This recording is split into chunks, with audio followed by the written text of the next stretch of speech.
1 minute ago, the earth beneath Cibunying village stopped holding. 8 meters of mud and debris, enough to bury a 3-story building, now covers homes where families were eating dinner. 16 people are confirmed dead. 7 more are still under the ground. And in a village just 100 kilometers away, 27 others vanished into the hillside 2 days later. This isn't over. The rain is still falling. The slopes are still shifting.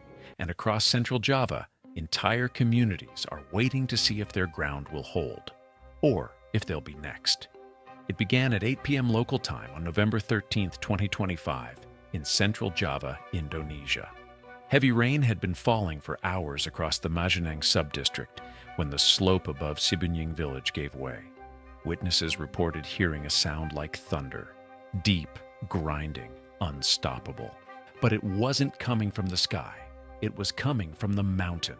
Then the hillside moved. Within seconds, 12 homes in the hamlets of Tarukahan and Cibunying were buried. Residents scrambled into the rain, shouting names into the darkness.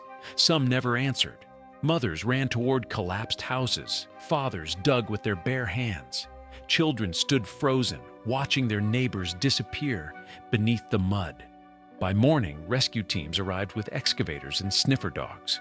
What they found was worse than anyone expected. Bodies were buried between 3 and 8 meters deep, deeper than most basements, beneath compacted soil that had turned to cement. The landslide had carved out 6.5 hectares of earth, roughly 9 soccer fields. It left behind a 2-meter-deep subsidence and a 25-meter-long crack in the ground, still widening with every passing hour. 16 people were pulled from the debris, all dead. 7 more remained missing, their exact locations unknown. Some were likely buried under collapsed roofs. Others may have been swept downhill by the moving debris field, and 106 residents were evacuated to the village hall and a nearby school building, their homes either destroyed or teetering on ground that could collapse at any moment. Among the injured, 9 people were pulled from the wreckage with broken bones, lacerations, and crush injuries. But they were the lucky ones. They were alive. This wasn't a freak event. This wasn't bad luck. Central Java sits in one of the most landslide-prone regions on Earth. Steep volcanic slopes, heavy monsoon rains, soils that turn liquid when saturated. The combination is lethal. Nearly half of Indonesia's population lives in landslide risk zones, and 40 million of them are classified as high risk. Most of those zones are here, on Java. The data backs this up. Between 1981 and 2007, Central Java accounted for 29% of all landslides on the island. That's more than any other province. An average of 49 landslide events occur on Java each year, killing at least 77 people annually. But those numbers are old. Recent trends show the frequency is rising. In 2012, there were 291 landslide incidents nationwide.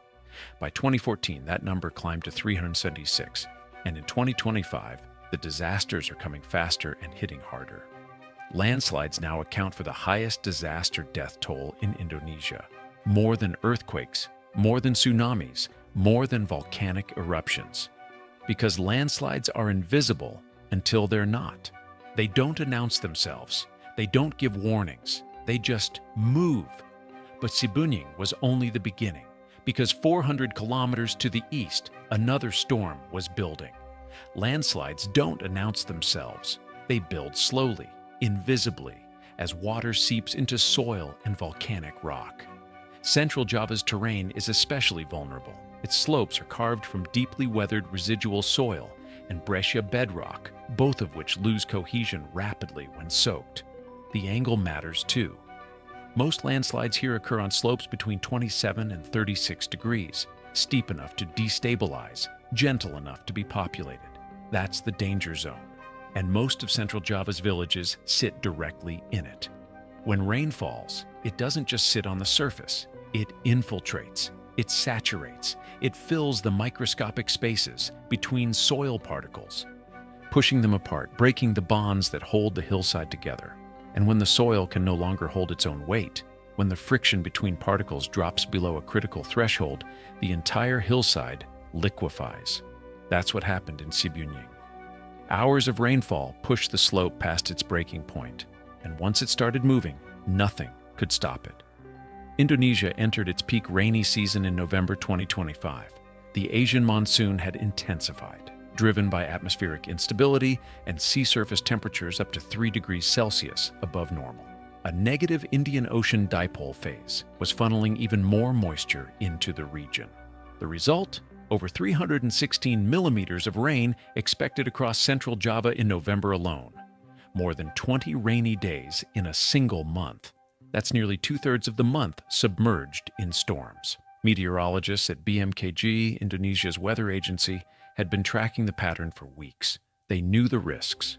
They issued warnings. They told communities to prepare for floods, landslides, and waterborne diseases.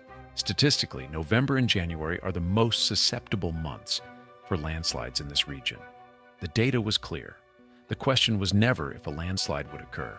It was where and when. And on November 13th, the answer came. Once a landslide begins, it triggers a cascade.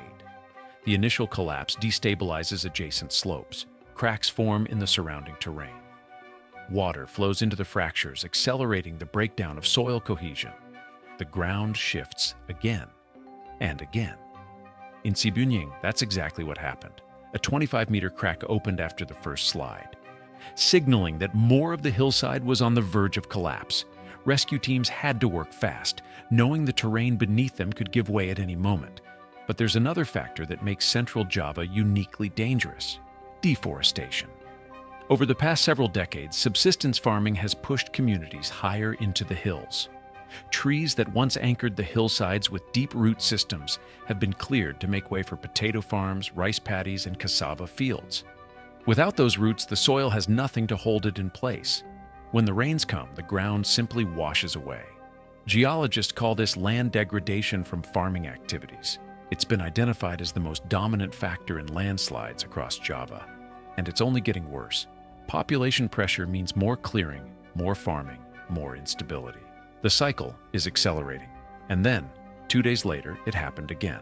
2 days after Cibunying, on November 15th at 4 p.m., another hillside collapsed, this time in Pandanaram village, Banjarnegara Regency, just 100 kilometers east. The ground buried 30 homes. 2 people died immediately. 27 more vanished beneath the debris, and 823 residents fled into the rain, leaving behind farms, rice paddies, and everything they couldn't carry.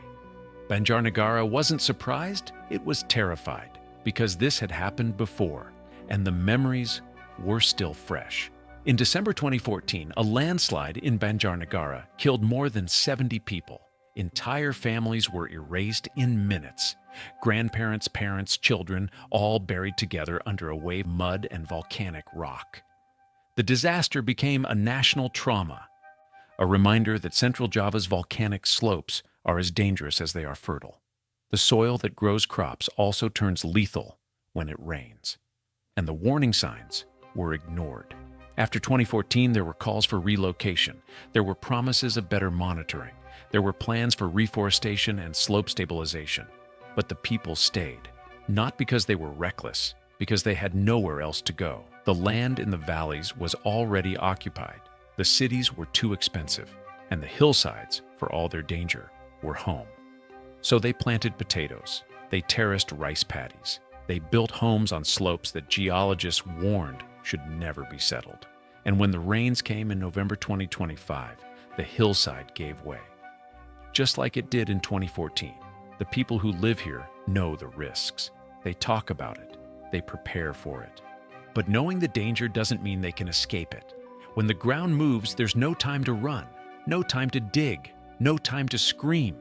The landslide in Pandanaram moved at terrifying speed.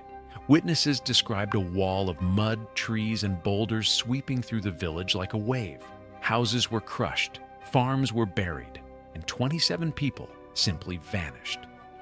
In Pandanaram, rescue teams deployed 200 personnel within hours. They brought excavators, sniffer dogs, and hope. They set up coordination posts. They dug through the night. But the terrain was too unstable. Parts of the landslide area continued to shift, even as they worked. Cracks appeared in adjacent slopes. Small tremors rippled through the ground. And the rescuers knew that staying too long could mean they'd become victims themselves. 45 residents remained isolated, cut off by debris fields and rising floodwater. Helicopters couldn't land, roads were impassable, and the rain kept falling. By November 16th, more than 660 people from 286 households had been evacuated to the Pandanaram subdistrict office. Others took shelter in a public sports hall and a Hajj dormitory. But they couldn't go home, because home no longer existed. And across both disaster zones, the question was the same: how long until the next collapse?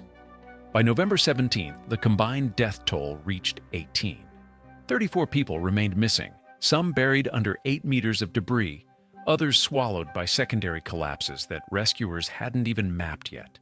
President Prabowo Subianto issued a direct order: expedite the emergency response, do everything possible, use every resource. A 30-day state of emergency was declared for Selekap district, running from November 14th through December 14th, and more than 1,000 personnel mobilized across both disaster zones. They brought everything: 22 excavators, 18 sniffer dogs, 17 compressor support tools, and water pumps capable of draining flooded debris fields. National Search and Rescue Agency teams worked alongside the Indonesian military, national police, and the Red Cross. Field hospitals were erected. Public kitchens were set up to feed evacuees and rescue workers. Health posts operated around the clock, treating injuries, dehydration, and shock. Coordination centers ran from village halls and makeshift tents, with radios crackling updates every few minutes. But the conditions were deteriorating. Light to moderate rain continued through the 16th. More storms were forecast within 48 hours, and the soil was still saturated, still unstable, still capable of collapsing again. Rescue teams worked in shifts, rotating crews on and off the unstable slopes every few hours. The risk was enormous. One wrong step, one unexpected tremor, and rescuers could be buried alongside the people they were trying to save. On November 16th, Indonesia's disaster agency took an unprecedented step. They launched weather modification operations, cloud seeding, to redirect rainfall away from the disaster sites.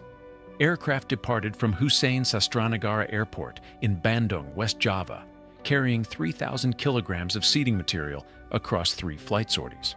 The goal was to create a temporary window of clear weather, just long enough for rescue teams to dig deeper without triggering new slides. Cloud seeding works by dispersing chemicals, usually silver iodide or salt particles, into storm clouds, causing moisture to condense and fall as rain before reaching the target area.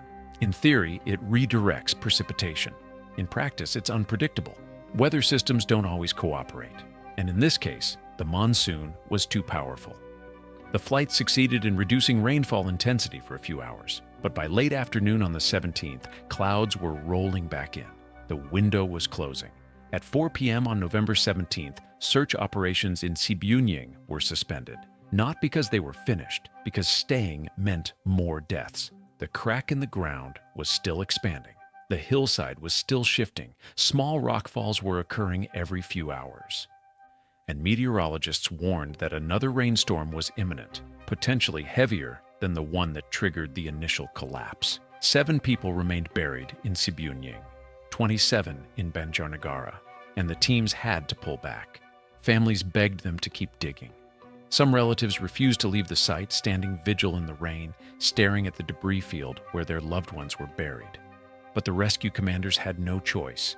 They couldn't risk losing more lives. Not when the ground beneath them was still unstable. Not when another collapse could happen at any moment. Meanwhile, the government announced plans to relocate 28 households from high-risk areas in Selekap.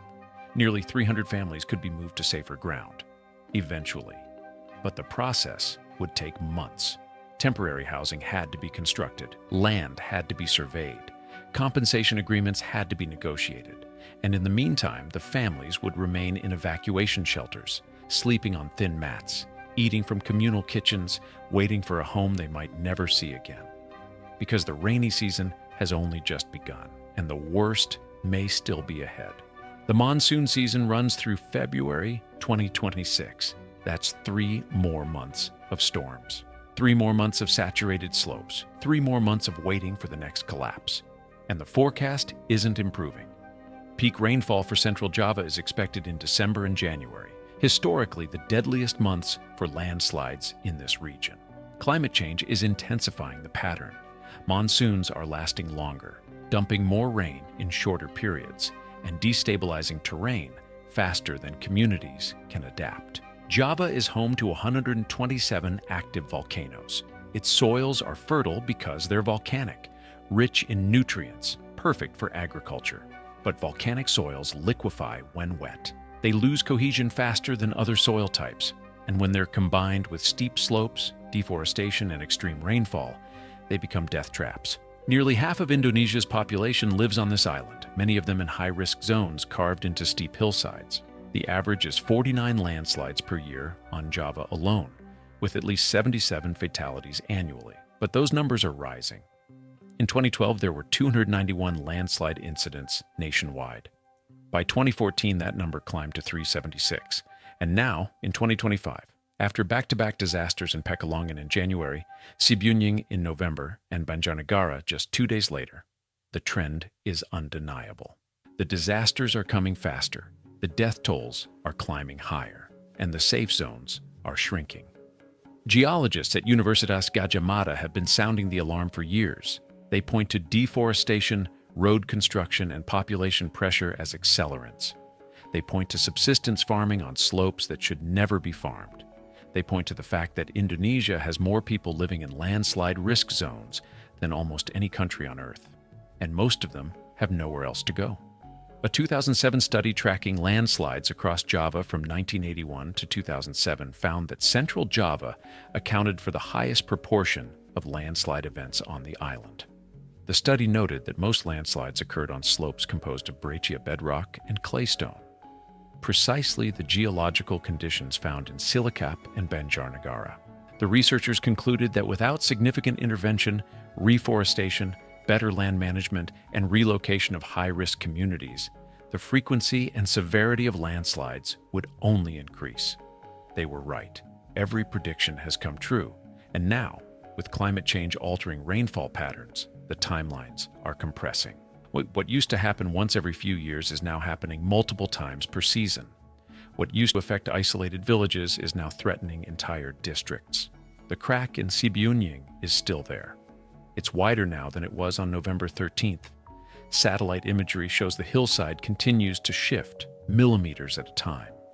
In Banjarnegara, rescue teams have marked dozens of adjacent slopes as unstable. Residents living downhill from those slopes have been warned to evacuate.